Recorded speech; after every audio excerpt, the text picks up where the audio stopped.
there, I am physiotherapist Jala Gupta, specialist in orthopedics. In this video, I'm going to teach you how you can self-diagnose the tennis elbow, right? But definitely you need one of the family member for the diagnosis purpose. I'm just going to explain you a few terms which I'll be using in this diagnostic procedure. So just first let me get you familiar with those terms so that you don't get confused when I further proceed with the diagnosis. I'll be using the term passive. Passive means when another person is performing your movement, right? You are not actively doing it, right? Whenever I use passively turning the forearm inwards, passively pronating the forearm, means this other person is doing it. Actively means you are going to do this, right? If I use the term pronation means I am turning my forearm inwards, right?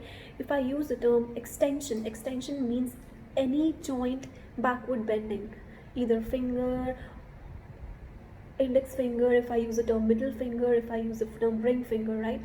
And extension means the extension means backward bending of the wrist, right? Any joint backward bending is extension. Okay, radial deviation is when I deviate my wrist inwards.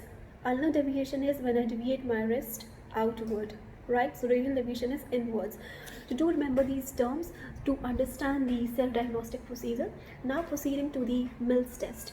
Mills test is that as being a patient, you will be sitting down, resting your elbow on the table, right? And then your family member will palpate the lateral epicondyle, where exactly you feel the pain over here, right? They will palpate the lateral epicondyle of the humerus, and then they will ask you, they will passively do this movement. They will inward rotate your forearm, pronate your forearm.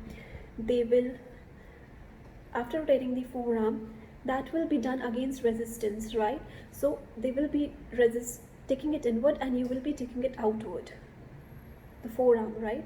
So against resistance, passively pronating the forearm. Then they will be flexing your wrist joint like this, right? Simultaneously. So you will be maintaining the outward force and they will be maintaining the inward force. They will be flexing your wrist and they will be extending your elbow like this. If you feel pain at the lateral epicondyle of the humerus, that means that the test is positive for the tennis elbow, right?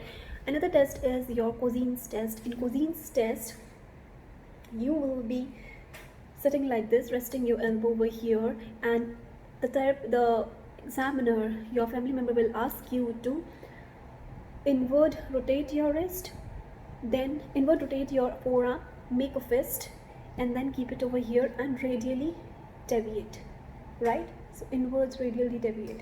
So you'll do this on your own actively, and then the therapist will ask you, or the family member will ask you to extend your wrist against resistance. So they will apply a bending pressure and you will take it back. If you feel the pain in your lateral epicondyle, that means the test is positive. In this test, you won't be straightening your elbow, right? The first test is done by the examiner against resistance.